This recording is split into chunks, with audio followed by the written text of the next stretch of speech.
fantasy.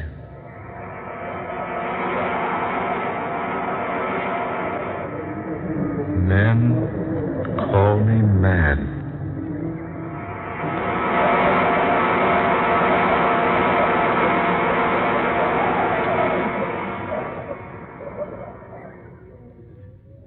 Dr. West, will you please close the door? Certainly, Dr. Terhune.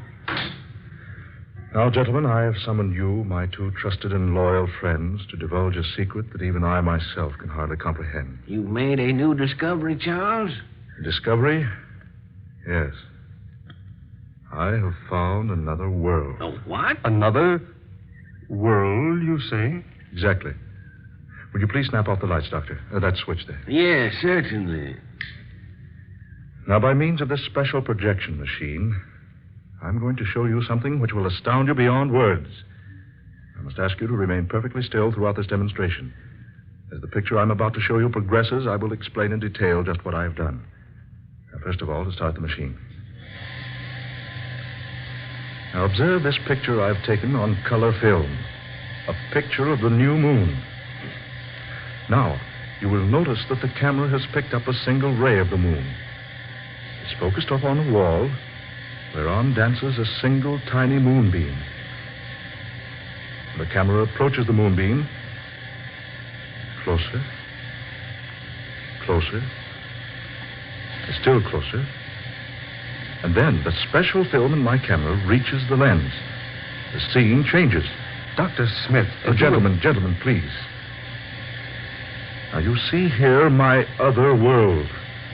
My world within a moonbeam, taken upon special color film of my own invention. Film that is constructed to pick up objects within the very atoms. Objects smaller, that is, than atoms themselves. Notice, please, the coloring of this other world within a moonbeam. See the hills, the plains with their red grass, their red-leaf trees. Notice that tiny stream at the left, a vivid orange. Notice the yellow of the tree trunks, the orange-colored sky, and the deep blue sun. Amazing. The film ends quickly now, but first a rare sight is in store for you. Now watch closely. There. A man. But what sort of creature is that he's riding? I don't know. You will notice the animal approaches the small stream, wades quickly through it, and vanishes from the camera's sight. And as he vanishes into the distance, the film ends. Amazing. Astounding. Unbelievable. The lights, if you please, Doctor. Oh, yes, of course. Look here, Terhune. Is this a camera trick? Absolutely not. I have shown you what actually exists within certain, or possibly all, moonbeams. Well, what's your theory, Doctor? That all creation consists of worlds within worlds. Who can say that our world is not contained within some still larger one? And that within another, and that still within another, and so on. The thought suddenly becomes overwhelming. Yes, doesn't it? To think that all around us, within even such tiny substances as the atoms themselves, under our feet, overhead, on all sides, are worlds of which we are unaware. Yes, if only there were some way to visit those other worlds. Ah, Dr. West. That is the point.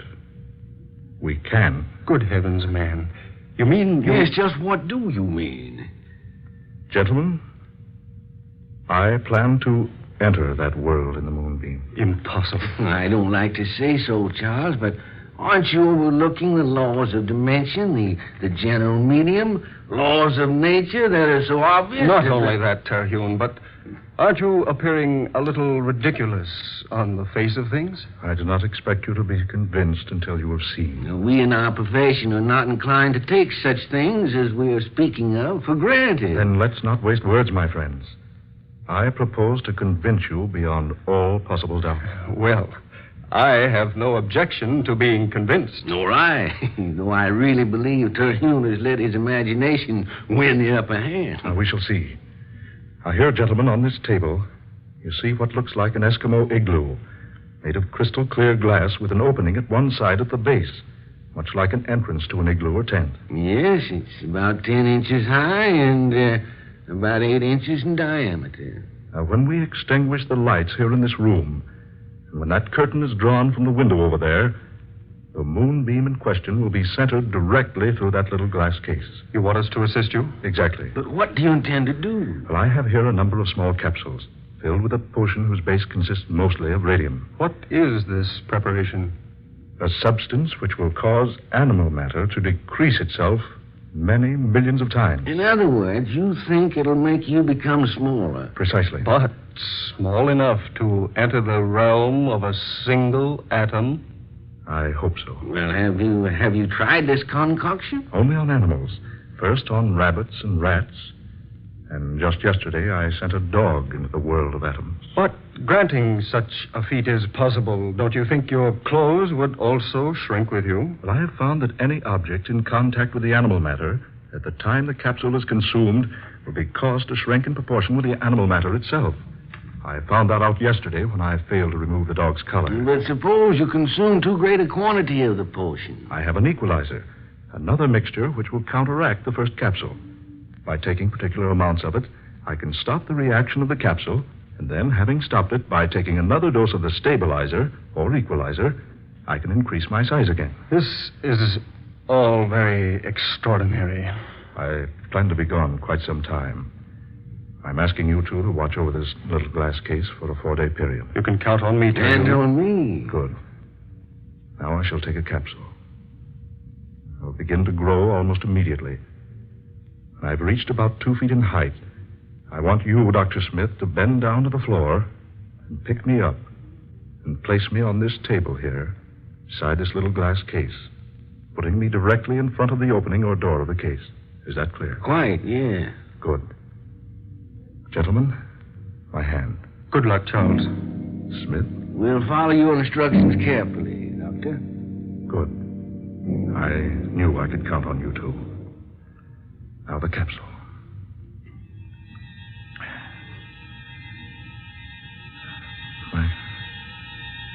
My head is whirring.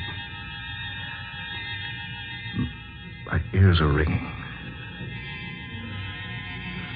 Eyes are growing dim.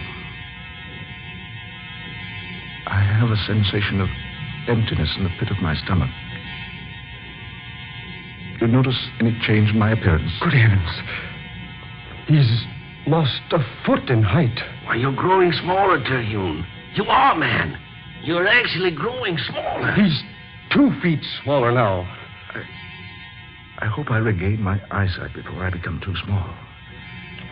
Are my clothes diminishing too? Yes, quite. I cannot describe my sensations. I feel a strange weakness. My senses seem to be deserting me. I find it rather difficult to talk. Look, he's just about 2 feet high now, Wes. Do as he told you, Doctor. Pick him up now. Place him on the table. Yes, just so. Careful now. There. Here. Put him closer to that door so he'll have no trouble finding it. Watch your arm, Doctor. Don't cut off the moonbeam. There. That's good. Say, he's only about 6 inches high now. There he goes. Into the glass case. See? The moonbeam is completely covering him. He's so tiny now you can hardly see him. The size of a small ant. He's faded into the light of the beam now. I wonder what he'll discover in there. I wonder what he'll discover.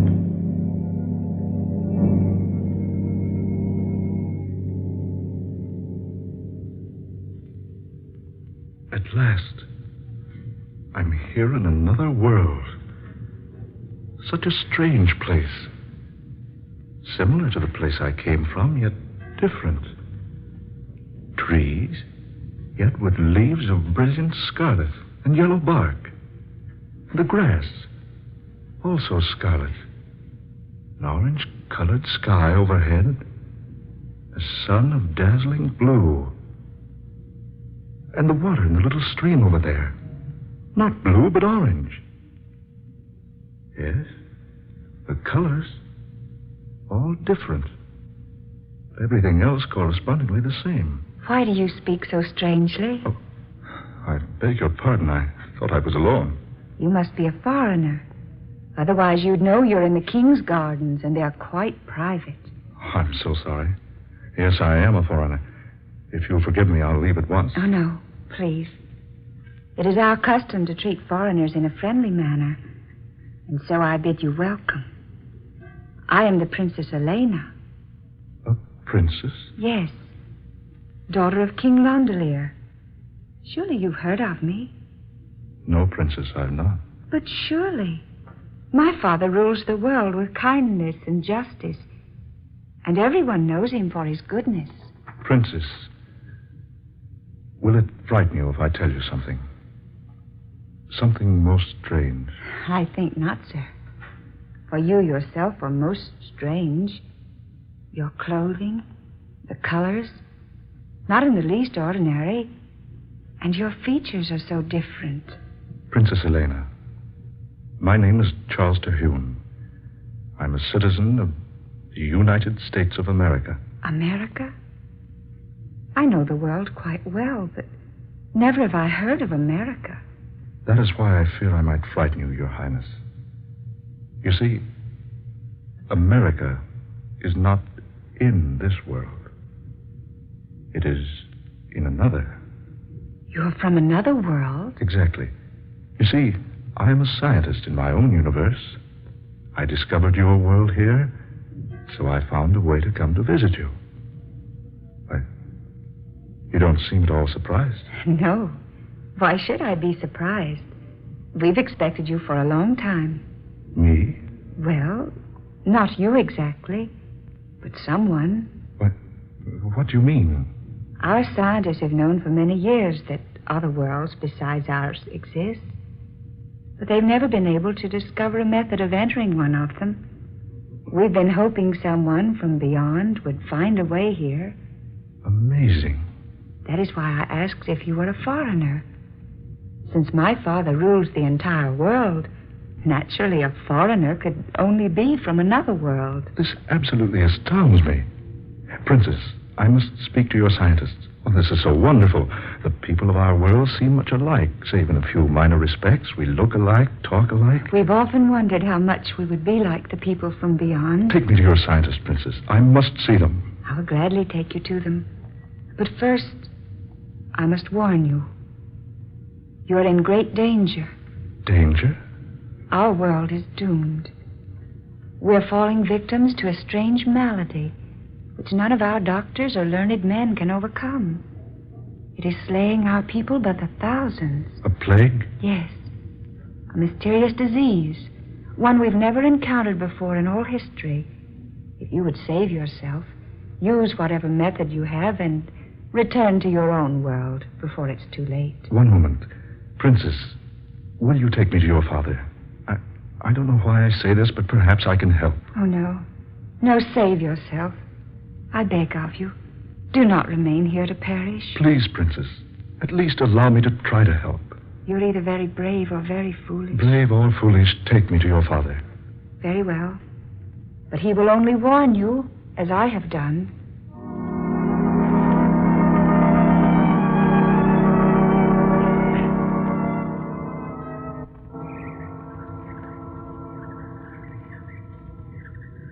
That, Your Majesty, is how I found your world and the way to enter it. It's interesting. At one time I would have said amazing.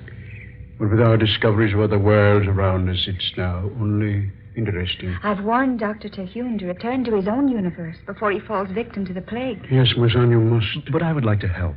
I'm a doctor where I came from. Perhaps I could do something. I fear it is useless. Our most brilliant physicians are powerless to even make a diagnosis, much less a cure. But I have a knowledge from another world, Your Majesty. That's true, Father. He found a way of reaching us, while we here have been unable to reach the other places beyond. Yes, daughter. You reason wisely. Please, Your Majesty, permit me to see some of the victims. I can't return home until I've at least made an attempt to help you. Very well. As you wish. Come with me. My son lies dying in a room above. I will permit you to examine him.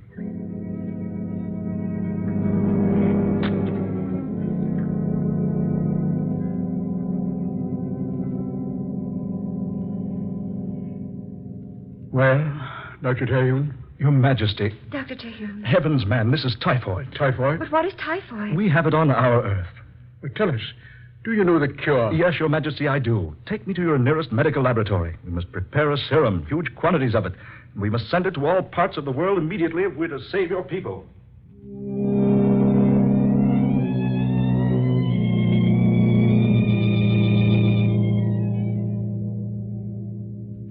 Daughter, these reports from all parts of the universe, the deaths grow fewer and fewer each day. It's a miracle, Father. And Charles Terhune has saved us all.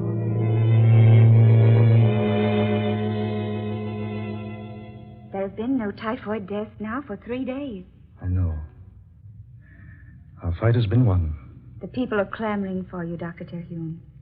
They almost consider you a god. I am no god, Princess. Merely a man with a little knowledge. But you came to us like a miracle man, in time to work the greatest wonder of all history. I'm happy that my journey here has been for a purpose. Anything you ever wish in the world will be yours. I know, Elena. There is so little I want. And yet, so much. Will you remain here with us? Forever? I cannot, Princess. You called me Elena a moment ago. I cannot, Elena. I must return to tell my people what I've discovered. Oh, but if you go now... Yes, Elena? Oh, why must we always be governed by rules of propriety? Elena, if you're thinking what I hope you are... Charles? Elena, my darling. Is it wrong to say I love you? Charles, is it wrong for stars to shine? Or for flowers to bloom? Oh, my darling princess. Charles. I love you, Elena. And I love you. Please, don't leave me, my darling. Just for a little while. I will return to you, Elena. I promise. Then I will wait for you, beloved.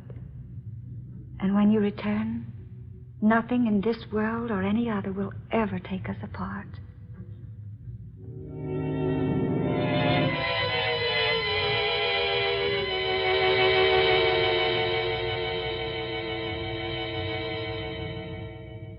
It's past his time, almost 4 days. Look, a moment there in the moonbeam, see? No, Yes, look. He is coming back. See, there he is out of the glass case on the tabletop. He's growing rapidly, West. You better place him down on the floor. Then. Look, larger and larger. This is perfectly astounding, man. I wonder what his adventures have been. Dr. Terhune. Can you hear me, Dr. Terhune? He's almost 4 feet tall now. Can you hear me, Doctor? Water. Some water, please. Water, Wickley. West, quickly. Over there in that goblet. Yes, just one moment. Here we are. He's all right now. Full size again. Here, Terhune. Drink this. Yes. Thanks. Ah, that's better. Are you all right, Terhune? Yes, quite all right, thank you.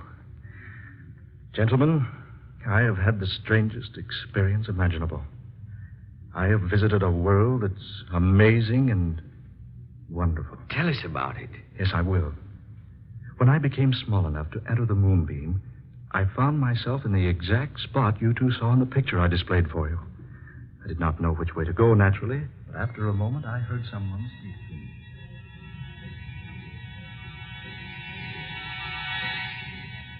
And that, my friends, is precisely what happened to me. And you say those people knew all about the existence of other worlds, but were not familiar with such a disease as typhoid. Exactly. You must have been somewhat of a hero to him. Yes, somewhat. You know, if I hadn't seen this demonstration with my own eyes, I'd never have believed it.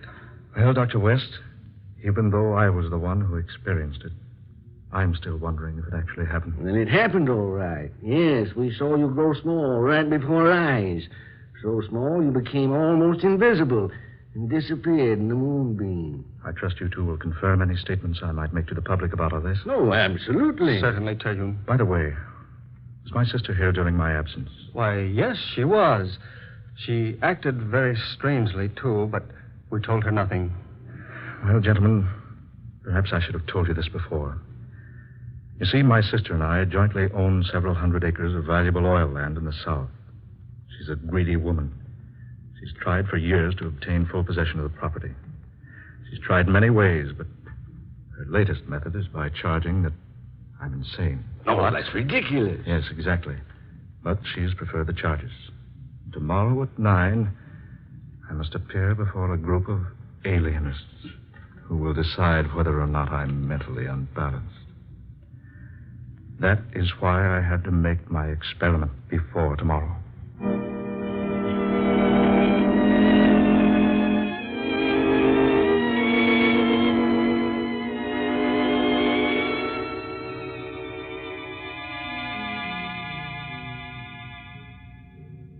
Dr. Terhune, you've been carefully examined by this impartial and experienced board of alienists at the request of your sister.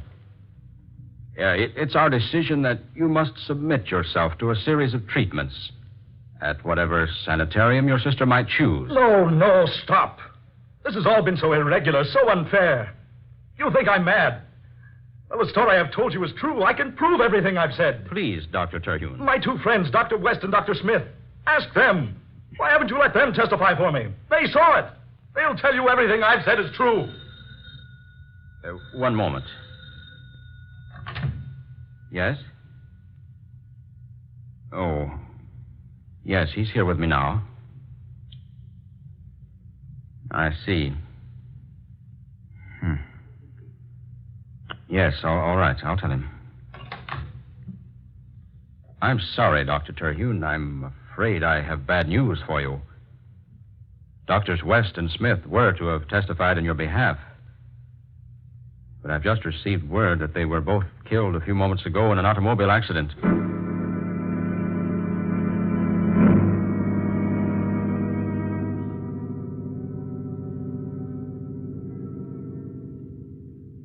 And that was the verdict.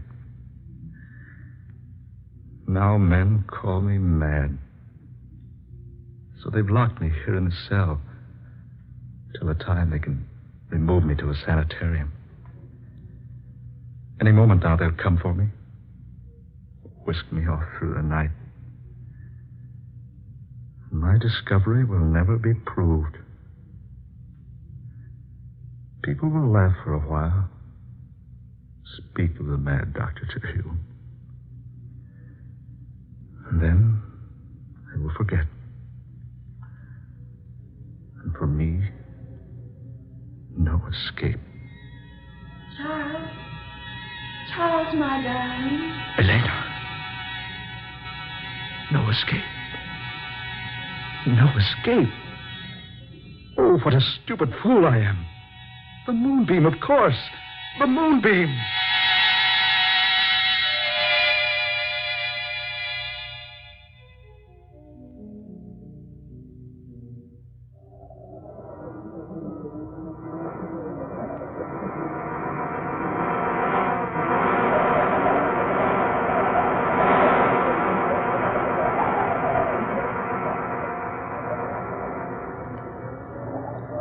Dark fantasy.